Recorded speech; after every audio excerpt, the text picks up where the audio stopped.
This is the third lecture in this course. In the previous course, we looked at 8 primitive Java types, and today we're going to be looking at our first non-primitive Java type. Our first non-primitive Java type is called string, and we use it to work with text. So I'm in Eclipse, and I'm going to create a new project. So I'm going to name it string and click finish. And we got our string folder right here. As in the previous lecture, we're going to create a class. We're going to right click in our string folder and we're going to go to new class. I'm going to name this one application as well. So right here, I'm not going to ask Eclipse to create a main method for me. Instead, I'm going to show you another way how to create a main method. I'm going to click finish. So here is our class. As we said in our previous lecture, every program needs a main method, an entry point. You can type it yourself, of course, but I'm going to show you a handy shortcut that Eclipse has. So I'm going to write main, and I'm going to type Control space, and I'm going to click enter. So as you saw in the previous lecture, we're going to create an int variable. We're going to name it a number.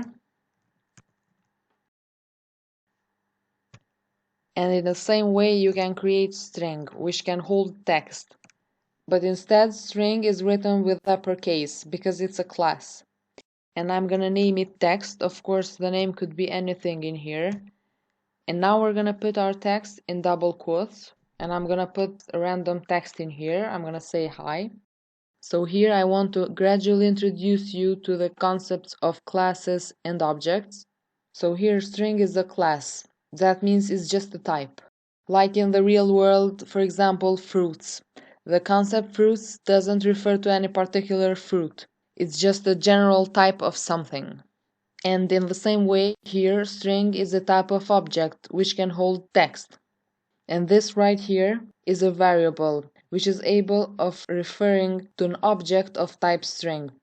This doesn't contain or hold the object, it just refers to an object of type string.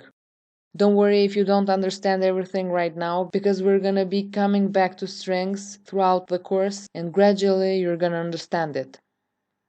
And then we're gonna type a semicolon. Just notice that every sentence must end in semicolon. And I can output this string by typing sysout, control space. And within parentheses, I'm gonna write the name of the variable. And here we have our first text that says hi. And you can do a lot of interesting things with string. You can add them together, which is called concatenation. So we're gonna concatenate different strings. I'm gonna create a blank string.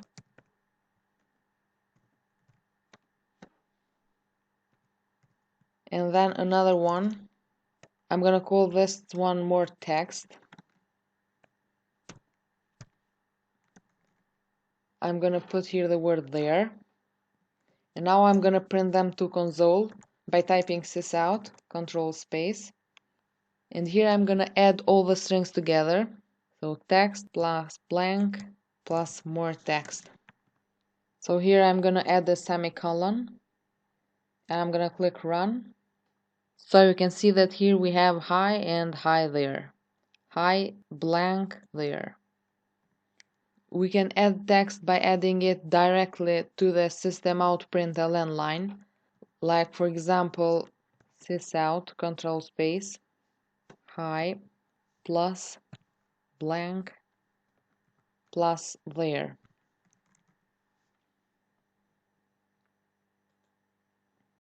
So here you can see it's the same thing as adding string variables. Another way I could print all these strings together is by creating another string variable, hi there, and here I'm gonna add all the strings together.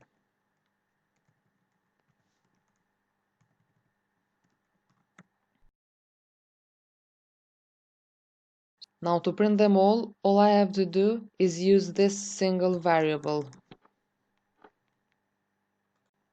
So as you can see, they all output the same text. Now to show you that you can concatenate string with any other type, we have here an integer variable, and we're gonna create a double variable as well.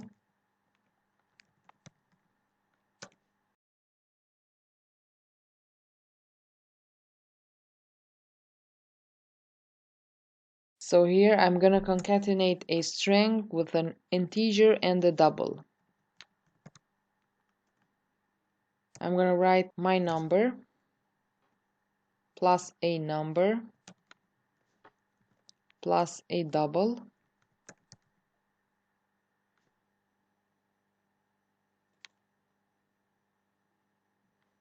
So I've clicked run, and as you can see here, we need to separate them. I'm gonna put another string in the middle. I'm gonna put a comma and a blank space.